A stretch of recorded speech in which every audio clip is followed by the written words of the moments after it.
Halo semua, perkenalkan saya Jenny Clarissa Putri NPM 244120116, Prodi Akuntansi kelas 24A.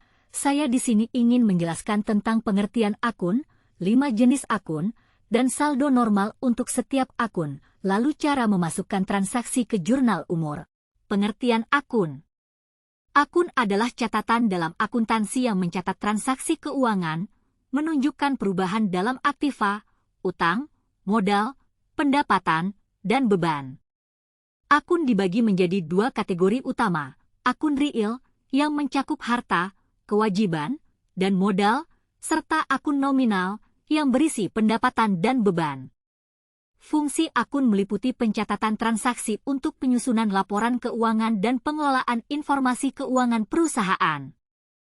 Penggolongan akun membantu mengurangi kesalahan dalam laporan keuangan dan mempermudah analisis posisi keuangan. Dalam akuntansi, ada 5 jenis utama akun yang digunakan untuk mengklasifikasikan dan mengorganisir transaksi keuangan. Berikut adalah penjelasan tentang masing-masing jenis akun. Akun aset, harta. Aset adalah sumber daya dengan nilai ekonomi yang dimiliki atau dikuasai oleh individu, perusahaan, atau negara dengan harapan dapat memberikan manfaat di masa depan. Aset dibagi menjadi beberapa kategori, seperti aset lancar, current aset-aset yang memiliki nilai manfaat kurang dari 1 tahun, seperti kas, piutang, tinta, kertas, dan perlengkapan lainnya. Aset tidak lancar, non-current aset-aset yang mempunyai umur manfaat lebih dari 1 tahun, seperti mesin produksi, mobil perusahaan, tanah, dan gedung. Aset berwujud, tangible aset-aset yang memiliki wujud nyata seperti laptop, kendaraan, dan peralatan. Aset tidak berwujud, intangible aset-aset yang tidak memiliki wujud namun memiliki nilai ekonomis seperti hak paten, merek dagang, logo, dan goodwill. 4. Akun kewajiban, liabilitas. Kewajiban adalah segala keharusan ekonomi yang dimiliki perusahaan di masa mendatang dalam bentuk penyerahan aktiva. Contoh kewajiban adalah utang perusahaan pada direksi, utang kepada pemegang saham, dan utang lainnya. Akun modal, ekuitas. Modal adalah selisih antara aset dan kewajiban perusahaan. Sumber modal bisa diperoleh dari kas perusahaan, saham, investor, pemilik, obligasi, investasi, dan lain sebagainya. Akun pendapatan.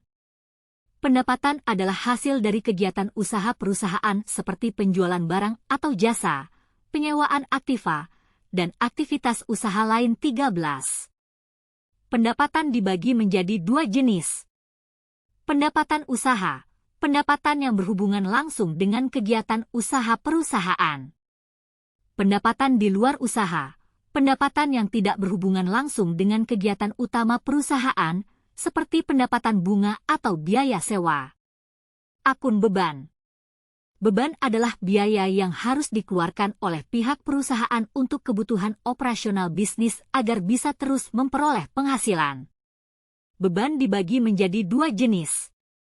Beban usaha, pengorbanan yang berhubungan langsung dengan kegiatan usaha. Beban di luar usaha, pengorbanan yang tidak berhubungan langsung dengan kegiatan utama perusahaan, seperti membayar bunga atau mengurus administrasi perbankan.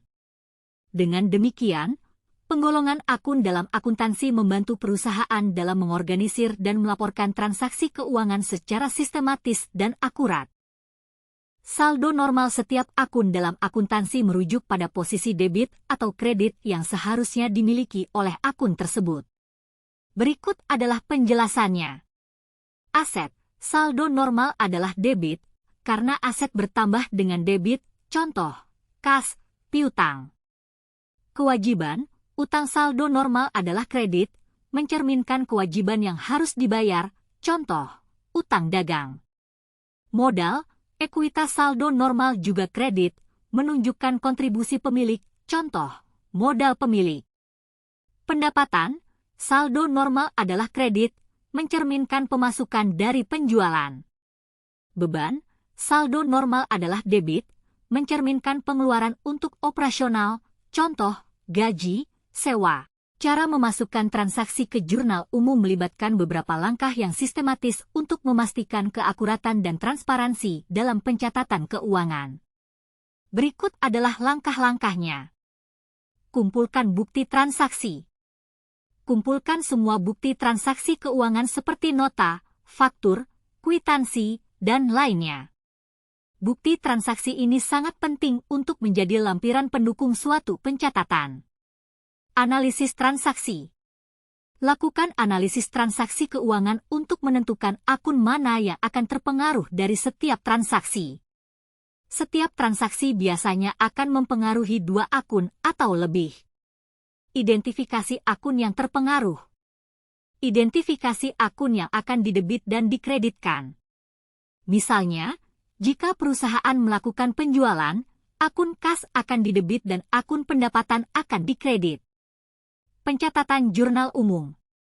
Gunakan format jurnal umum yang mencakup tanggal terjadinya transaksi, referensi, nomor bukti transaksi untuk mengidentifikasi dan melacak transaksi, deskripsi transaksi, penjelasan singkat tentang transaksi yang terjadi, referensi akun yang terkait dengan transaksi, debit dan kredit, jumlah dalam kolom debit dan kredit yang harus seimbang sesuai dengan prinsip double entry bookkeeping. Penerapan double entry bookkeeping. Setiap transaksi harus dicatat dalam kedua kolom debit dan kredit dengan jumlah yang seimbang. Misalnya, jika perusahaan melakukan penjualan sebesar 15 juta rupiah, maka akun kas akan didebit sebesar 15 juta rupiah dan akun pendapatan akan dikredit sebesar 15 juta rupiah. Review dan verifikasi.